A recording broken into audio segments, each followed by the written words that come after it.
ये फिजिक्स का चैप्टर पढ़ा रहा हूँ आपके लिए। Good morning student. वैद्युत क्षेत्र तथा वैद्युत आवेश। वैद्युत की परिभाषा दी है, किसी पदार्थ में इलेक्ट्रॉन के स्थानांतरण को वैद्युत आवेश कहते हैं। इसे क्यू से व्यक्त करते हैं, क्यू बराबर आई टी, जहाँ आई का मतलब क्या है, धारा, मात्रक क्या है, कूलाम, और इसका दूसरा मात्रक हम इससे निकाल सकते हैं सूत्र से ही। तो धारा का क्या मतलब होता है, एम्पियर, और समय क्या होता है, सेकंड, तो एम्पियर इंटू सेकंड। विमा कैसे निकालेंगे, ए टी, धारा की होती है आई, टी की क्या होती है, समय की होती है टी। ये आवेश एक कैसी राशि है, अदिश राशि है। तो आवेश जो हमारा होता है वो दो प्रकार का होता है, धनावेश और ऋणावेश। तो प्रिय मित्रों, प्रिय दोस्तों एंड स्टूडेंट, हम आवेश का होता है जैसे हम किसी पदार्थ में इलेक्ट्रॉन स्थानांतरण तरफ, जैसे हम किसी पदार्थ धातु को किसी दूसरी धातु से टच करते हैं जिसमें धारा आ रही हो, तो उसकी धारा दूसरी धातु में चली जाती है, जैसे आवेश का स्थानांतरण बोलते हैं। इसमें इलेक्ट्रॉन जाते हैं। आवेश होते हैं हमारे दो प्रकार के, धनावेश और ऋणावेश। तो धनावेश का मतलब होता है जिस पदार्थ पर भी इलेक्ट्रॉन की कमी होती है उसे हम धनावेश कहते हैं। जैसे एग्जांपल लिखते हैं हम,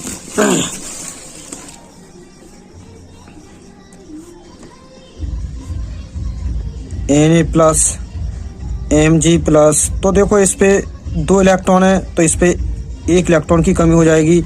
इसका पूर्ण क्रमांक होता है 11, तो कितना हो जाएगा 10। ऐसे इसका 12 होता है तो कितना हो जाएगा, इसका हो जाएगा 10, क्योंकि दो इलेक्ट्रॉन डॉट डॉट ऐसे ही, तो इस पे कमी है। अब है आगे क्या, हमारा ऋणावेश। ऋणावेश का मतलब जिस पदार्थ पर इलेक्ट्रॉन की अधिकता होती है उसे हम ऋणावेश कहते हैं। Example Cl- F- dot dot ETC। इसका मतलब क्या, इनमें इलेक्ट्रॉन एक अधिकता हो जाती है। अगर इसका 17 है तो कितना हो जाएगा, 18 हो जाएगा। इसका अगर 17 है तो कितना हो जाएगा, 18। अगर इसका 9 है तो कितना हो जाएगा, 10, क्योंकि जितना आवेश उतने ही इलेक्ट्रॉन बढ़ेंगे। अब सजातीय आवेश का मतलब, अगर सजातीय आवेश या समान आवेश होते हैं तो इन दोनों के बीच प्रतिकर्षण बल होता है, चाहे प्लस प्लस के हों चाहे माइनस माइनस के हों। तो ये हो गए हमारे सजातीय आवेश। और विजातीय आवेश या विपरीत आवेश, जैसे एक प्लस एक माइनस, विपरीत आवेशों के बीच कैसा बल होता है, आकर्षण बल होता है। तो दोस्तों ध्यान रखें, आराम से समझें, एक बार समझ में आए दूसरी बार वीडियो देखें। तो मैंने आपको सिंपल लैंग्वेज में पहले ही लिख रखा, क्योंकि इतना टाइम लिखने में लगा था, फिर वीडियो बनने में काफ़ी टाइम रहता, इसलिए दोस्तों ध्यान से देखें।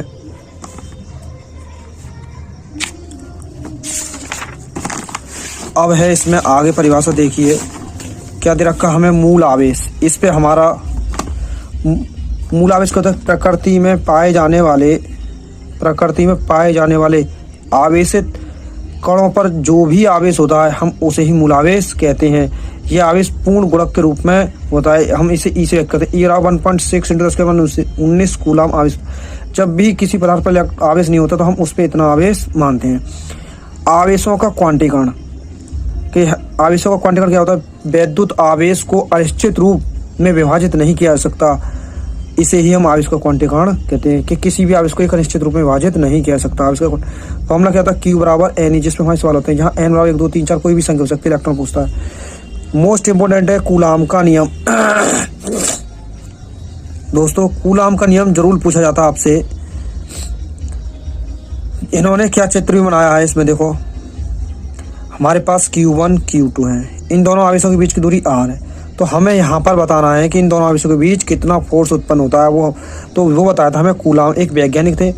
कूलाम के अनुसार दो आवेशों के बीच लगने वाला आकर्षण बल व प्रतिकर्षण बल उनके आवेशों के गुणनफल के समानुपाती होता है। देखो कि किन्हीं दो आवेशों के बीच लगने वाला आकर्षण प्रतिकर्षण उन दोनों आवेशों के गुणनफल के समानुपाती, और इन दोनों आवेशों के बीच की दूरी के वर्ग के व्युत्क्रमानुपाती होता है। इसे हम कूलाम का नियम कहते हैं। स्टूडेंट मैंने लिख भी इसलिए रखा, जिसके समझ में ना आए वो लिख सकते हैं। तो देखो स्टूडेंटों, हम समीकरण 1 और 2 को मिलाएंगे, हम मान सकते हैं इसे समीकरण 1, इसे समीकरण 2। तो F प्रोपोर्शनल हम मिलाते हैं, तो F प्रोपोर्शनल Q1 Q2/r²। जब भी प्रोपोर्शनल वैल्यू हटती है तो एक नियतांक आता है K, जहाँ हमारा क्या है, एक नियतांक, जिसे समानुपाती नियतांक कहते हैं, जिसका मान Q1 व Q2 के मध्य भरे माध्यम Q1 और Q2 के मध्य भरे माध्यम पर तथा बल व आवेश के मात्रकों पर निर्भर करता है। प्रयोगों के आधार पर पाया गया कि K का मान जो होता है वो कितना होता है, 9 गुणा 10 की power 9 newton metre square coulomb square. F बराबर हमने K की जगह मान रख दिया समीकरण 1 में, तो 9 गुणा 10 की power 9 Q1 Q2 upon R square. और हमने क्या किया, हम जानते हैं कि 9 गुणा 10 की पावर 9 के स्थान पर 1/4 पाई एप्सिलॉन नॉट भी यूज किया जाता है। तो हम 9 गुणा 10 की पावर 9 की जगह क्या लिखेंगे, 4 pi epsilon not Q1 upon Q2। तो ये हमसे यहाँ तक नियम पूछा जाता है। आगे देखो एप्सिलॉन नॉट, इसको हम लिखते हैं, जिसको हम निर्वात की वैद्युतशीलता कहते हैं। एक बार और समझाता हूँ प्रिय मित्रों, हम समीकरण 1 और 2 को मिलाते हैं। हमने मिलाया तो इन दोनों प्रश्नों में बढ़ता के नियतांक आता है, जहाँ पर K एक समानुपाती नियतांक है जिसका मान Q1 Q2 के मध्य भरे माध्यम पर तथा बल की दूरी व आवेशों के मात्रक पर निर्भर करता है। प्रयोग के आधार पर K बराबर 9 गुणा 10 की power 9 newton metre square coulomb square, F बराबर 9 गुणा 10 की power 9 Q1 Q2 upon R square. सुविधा के लिए 9 गुणा 10 की पावर 9 बराबर 1/4 पाई एप्सिलॉन नॉट, ये इतना मान हो गया। हम इसे इसकी जगह ये भी रखते हैं क्योंकि हमें इसमें भी कूलाम का नियम पूछ सकता है, इसमें भी, दोनों में से कोई भी टिक कर सकते हैं। एप्सिलॉन नॉट के हमें मात्रक और विमा निकालने, तो वी नाउ दैट अभी मैंने बताया था, वी नाउ दैट ये वैल्यू अभी मैंने ऊपर लिखी है, ये 9 गुणा 10 की पावर 9 के बराबर होती है। तो एप्सिलॉन नॉट वैल्यू निकालेंगे यहाँ से ये।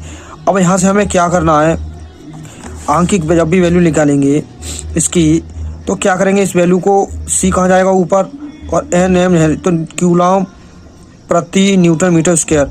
अब देखो हमारे पास जो वैल्यू है दे रखी है हमने, इनका इसमें आपस में गुणा करके भाग देते हैं, तो टोटल वैल्यू सॉल्व करके कितनी आती है, 8.6 × 10 की पावर 12 कूलाम प्रति न्यूटन मीटर उसके। तो ये इसकी आंकिक वैल्यू, अगर इसका हम मात्रा निकालते तो हमने इसी में मात्रा निकाल दिया है, कूलाम प्रति न्यूटन मीटर उसके। विमा निकालते हैं तो मात्रा के हिसाब से कूलाम की क्या होते हैं 80, उसका भी स्क्वायर है तो 80 स्क्वायर कर देंगे। और न्यूटन क्या होते हैं mL/T-2L, और मीटर की क्या होती है L स्क्वायर। तो क्या हो जाएगा mL माइनस ऊपर जो भी पावर हम ले आते हैं, m को ऊपर ले आते हैं उसकी पावर -1 हो जाएगी।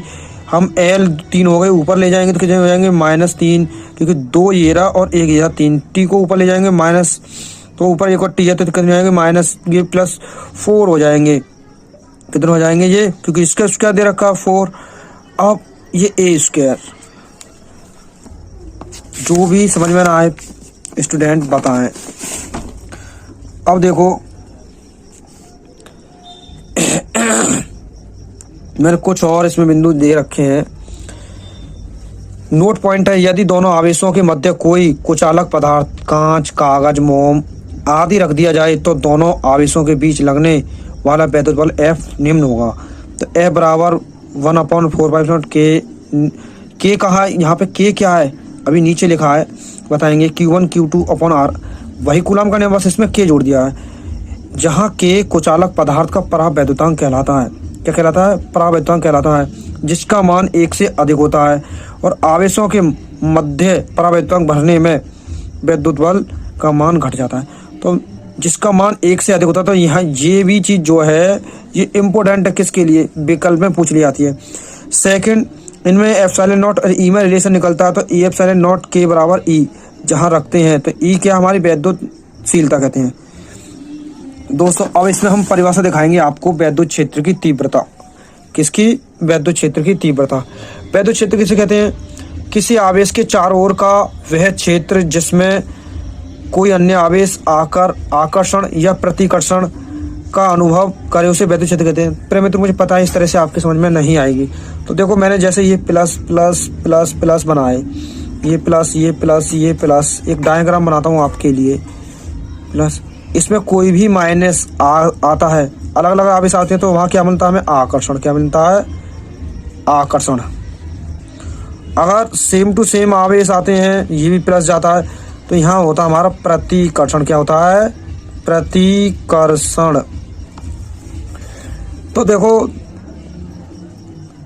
किसी आवेश मतलब प्लस हो या माइनस, किसी आवेश के चारों ओर का वह क्षेत्र जिसमें कोई अन्य आवेश आकर आकर्षण या प्रतिकर्षण का अनुभव करे, उसे वैद्युत क्षेत्र कहते हैं।